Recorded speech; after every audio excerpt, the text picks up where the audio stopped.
शुभम, आपका अनअकैडमी पे बहुत बहुत स्वागत है। और सबसे पहले तो मैं आपको बधाई देना चाहता हूं कि आपने civil thank you services sir. में सफलता हासिल की।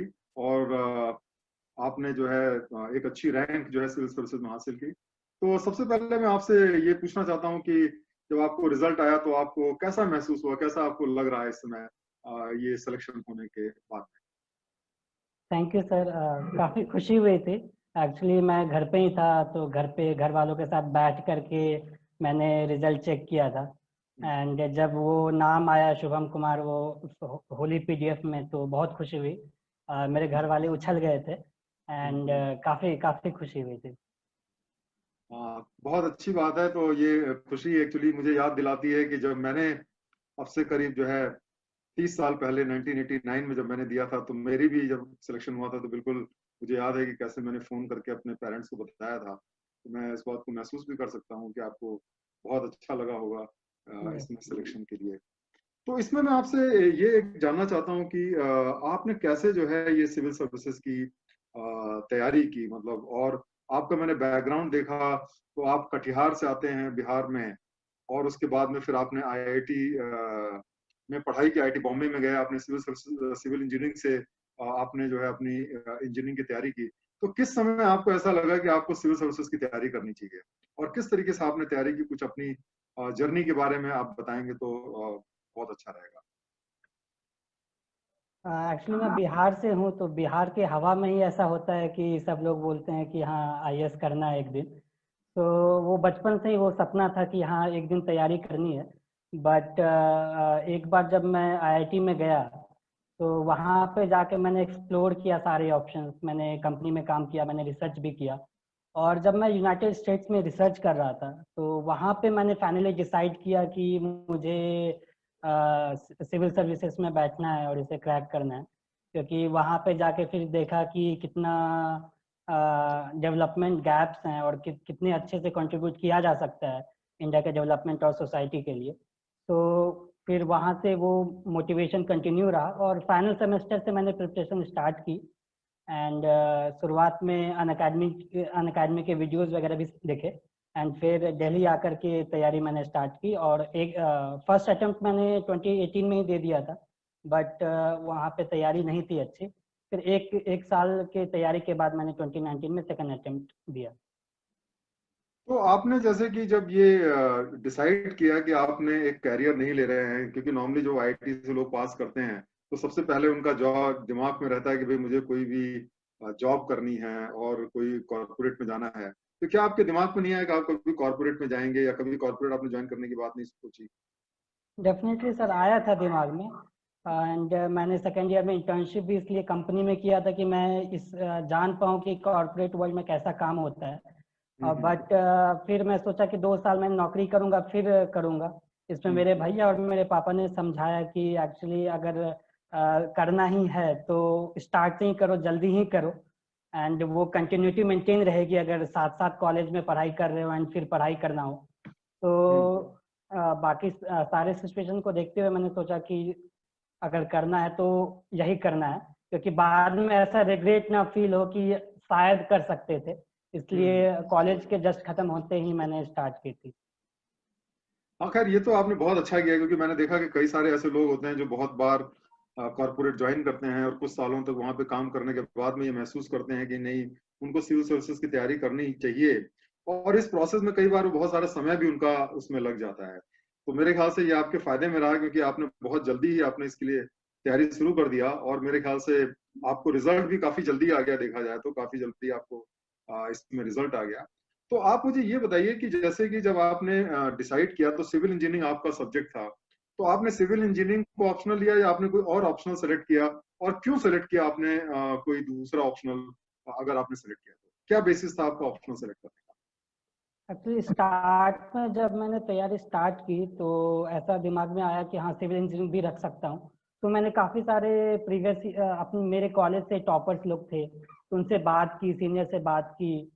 और सारे ऑप्शनल को मैंने देखा कि क्या मतलब मेरे लिए अच्छा रहेगा। तो ऐसा सुना था कि हाँ थोड़ा इंजीनियरिंग ऑप्शनल थोड़ा टफ होता है। तो अपना स्ट्रेंथ को देखना बहुत ज़रूरी है। तो मैंने देखा कि हाँ मैंने परफॉर्म किया, बट सिविल सर्विसेज में थोड़ा टफ होगा।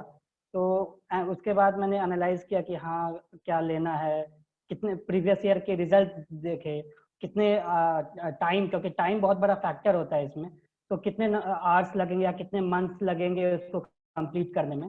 फिर ये कंक्लूजन पे आया कि एंथ्रोपोलॉजी में, बायो में इंटरेस्ट था, बचपन से भी बायो में इंटरेस्ट था, तो फिर सोचा कि एंथ्रोपोलॉजी लेना सही रहेगा। तो आपको मतलब इसकी प्रेरणा कहाँ से मिली एंथ्रोपोलॉजी लेने की? किसी ने आपको बताया या किस बेसिस पे आपने सिलेक्ट किया इसको? मैंने एक वीडियो देखा था रोमन सैनी सर का अनअकैडमी पे कि how to select your optional. तो उन्होंने बोला था कि ओपन माइंड से करना है, सारे ऑप्शनल को एक बार देखना है एंड एलिमिनेट करना है। तो मैंने एलिमिनेट करना स्टार्ट किया और फिर लास्ट में से 3-4 ऑप्शनल बचे थे जिसको मैं कंसिडर कर रहा था, तो उसके डिटेल्स पढ़ा कि सिलेबस क्या है और टॉपर्स के वीडियोस देखे, उनका अप्रोच देखा, फिर देखा कि किसमें मैं कम टाइम में ज़्यादा से ज़्यादा मार्क्स में ला सकता हूँ और जो मेरे इंटरेस्ट के अनुकूल भी हो। तो वहाँ पे फिर फाइनली डिसाइड किया और फिर लोगों से बातचीत की जैसे मैंने बताया, और फिर फाइनल किया कि हाँ इस मतलब ये पूरे प्रोसेस में मुझे लगभग 1 महीने लग गए थे कि हाँ ये 2018 के अटेम्प्ट के बाद मैंने फाइनली जून 2018 में डिसाइड किया था कि एंड में कि एंथ्रोपोलॉजी लेना है। अच्छा, आप मुझे ये बताइए कि आपने कब से जो है अपने सिविल सर्विसेज की तैयारी शुरू की और किस तरीके से शुरू किया आपने तैयारी? मतलब कितने समय से पहले से आपने शुरू किया और शुरू में पहले आपने क्या किया, फिर बाद में क्या किया? स्टार्ट में 2018 के स्टार्ट से मैं फाइनल सेमेस्टर में था, तो तभी से स्टार्ट किया था तैयारी। तो मतलब ये था कि पहले बेसिक बुक्स खत्म करने हैं, न्यूज़पेपर पढ़ने की हैबिट डालनी है। तो वो बहुत इम्पोर्टेंट ये था कि शुरुआत में टाइम ऐसे वेस्ट हो जाता था, इम्पोर्टेंट न्यूज़ नहीं मिलते थे। तो वो 2 महीने में वो हैबिट डेवलप हुआ कि विद इन एन आवर आप पढ़ पाए।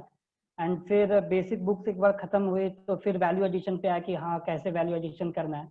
और चूंकि मैंने काफ़ी सारे टॉपर्स के वीडियोस में रेगुलरली देखता था, तो फिर ये समझ में आया कि टेस्ट सीरीज काफ़ी इंपॉर्टेंट रोल प्ले करता है। तो आंसर राइटिंग भी, तो शुरुआत से ही मैंने आंसर राइटिंग करना स्टार्ट कर दिया था, मतलब 2 महीने के प्रिपरेशन के बाद से ही। एंड टेस्ट सीरीज भी स्टार्ट कर दिया था। तो मुझे लगता है कि वो थोड़ा हेल्पफुल रहा कि ये मैं स्टार्ट से ही करना शुरू किया। एंड ऑप्शनल का फिर किया मैं, 6 महीने लग गए ऑप्शनल करने में क्योंकि काफ़ी डेप्थ में करना होता है। एंड ऑप्शनल एक बार खत्म हुआ तो फिर जीएस और ऑप्शनल को फिर मिक्स करके पढ़ाई स्टार्ट की। अच्छा, चलिए बहुत अच्छा आपने बताया। तो अब आप मुझे बताइए कि जैसे प्रीलिम्स के लिए आपने स्पेसिफिकली क्या तैयारी की, मतलब प्रीलिम्स की तैयारी किस तरीके से की आपने? तो स्टार्ट में मैंने कॉमन तैयारी रखा और ये माइंड में रहता था कि मेंस इम्पॉर्टेंट है, तो उस वजह से फोकस मेंस पे रहा। बट प्री के लिए मैंने फरवरी 2019 से मिड फरवरी 2019 से डेडिकेटली प्री के लिए तैयारी किया। तो वहाँ पे फोकस हुआ कि फर्स्ट मैं सारे रिवीजन स्ट्रैटेजी बनाया कि 3 फेज में रिवीजन करना है। एंड फिर बेसिक बुक्स के रिवीजन किया। फिर जो मुझे लगता है कि जो मुझे अलग किया प्री में, क्योंकि मेरी तैयारी उतनी अच्छी नहीं थी स्टार्ट में, तो मैंने ये किया कि मैंने एक शेड्यूल बना लिया टेस्ट देने का। एंड फिर उसके अकॉर्डिंग अगर तैयारी हो या ना हो, उसके अकॉर्डिंग मैं टेस्ट देते गया और फिर अकॉर्डिंगली उससे रिवाइज भी करता था जहाँ पे मैं परफॉर्म अच्छे से नहीं करता था। एंड प्री के लिए एक और चीज़ मैंने जो किया कि अलग से जैसे वेबसाइट पे जाना हो, जैसे यूएनएफसीसी के वेबसाइट पे जाना हो या ईयर एंड रिव्यू देखना हो मिनिस्ट्रीज के, इन्वायरमेंट के लिए गूगल करना हो, क्या कहते हैं मैप्स वगैरह रेफर किया। तो ये सारे मतलब कंटिन्यूस प्रोसेस था और वो धीरे धीरे इवॉल्व करके फिर धीरे धीरे मार्क्स इंप्रूव हुआ, फिर कॉन्फिडेंस भी आया कि हाँ चलो ये एग्जाम क्रैक किया जा सकता है। अच्छा, मेंस में और प्रीलिम्स की जो तैयारी हुई आपकी, उसमें आपने क्या फर्क किया कि मतलब मेंस में क्या चीज आपने अलग से किया, या आपको ऐसा लगता है कि मेंस की तैयारी में क्या अप्रोच आपका डिफरेंट होना चाहिए? क्योंकि अल्टीमेटली जो होता है सिलेक्शन तो आपका मेंस के बेसिस पे होता है, प्रीलिम्स तो एक तरीके से क्वालिफाइंग राउंड होता है। तो मेंस की परफॉर्मेंस में आप ज्यादा से ज्यादा नंबर लाएं, तो उसके लिए आपकी क्या स्ट्रेटजी रही? तो मेंस के लिए ऐसे ध्यान दिया कि मुझे प्री के जस्ट बाद मेंस का ऐसा नया जैसा ना लगे कि आंसर राइटिंग करना पड़ रहा है। तो दिसंबर और जनवरी में मैंने ऑप्शनल के टेस्ट सीरीज लिखे, और जीएस के भी 3-4 से टेस्ट सीरीज लिख के देखा, क्योंकि मेरे पास टाइम कम था।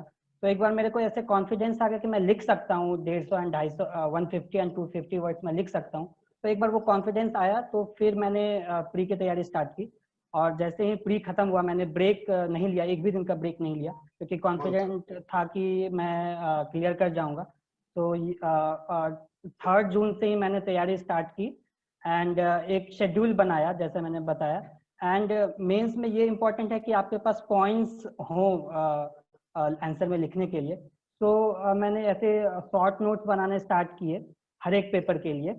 एंड जैसे वैल्यू एडिशन फिर इम्पोर्टेंट होता है, तो कमिटीज के ऐसे 4 पेज में लिख लिया, जजमेंट्स के लिख लिया, फैक्ट्स एंड फिगर्स लिख लिए, ग्राफ्स वगैरह उठा लिए। तो ऐसे करके और जो रिपोर्ट्स हैं नीति आयोग के या इकोनॉमिक सर्वे के, तो वो सब करके एक क्रिस्प नोट्स बनाते गया। मतलब वो एक दिन में नहीं होता है, वो धीरे धीरे करके जो 3 महीने का ड्यूरेशन होता है, उसमें वो मेरे पॉइंट्स ऐड होते चले गए। तो फिर वो एंड में वो रिवीजन के लिए भी हेल्पफुल होता है, एंड आंसर को दूसरों से अलग और बेहतर भी बनाता है। तो ये एक अलग, मतलब मैं कहूँगा कि ये रहा मेंस के लिए। अच्छा, चलिए, तो एक चीज मुझे आप ये बताइए कि आप कितने घंटे पढ़ा करते थे? आप बताइए कि जब आपने पढ़ाई की तो कितने घंटे करीब आपको लगता है कि पढ़ना चाहिए, और कुछ अपने शेड्यूल के बारे में बताएंगे कि जैसे सुबह से शाम तक जो है वो आप किस तरीके का शेड्यूल फॉलो करते थे? तो एक कॉमन शेड्यूल नहीं रहा मेरे ये 2 साल के प्रिपरेशन में। स्टार्ट में मैं काफ़ी, मतलब ऐसा था कि आवर्स पुराने हैं, तो 12 आवर्स भी मुझे कम लगते थे स्टार्ट में। अच्छा। हाँ, बहुत। एक महीने तक ऐसे किया कि फिर हेल्थ डिटोरेट होने लगा फिर मेरा। तो फिर ये ध्यान आया कि नहीं, मतलब जितना बॉडी अलाउ करता है उतना पढ़ना पड़ेगा। तो फिर मैंने क्या किया कि टॉपिक वाइज फिर थोड़े ये बना लिया कि इसको अचीव करना है इस मंथ में, एंड फिर वैसे पढ़ना स्टार्ट किया। बट प्री से 2 महीने पहले से काफ़ी, मतलब काफ़ी ज़्यादा पढ़ना पड़ रहा था। एंड मेंस में भी फिर ऐसा होता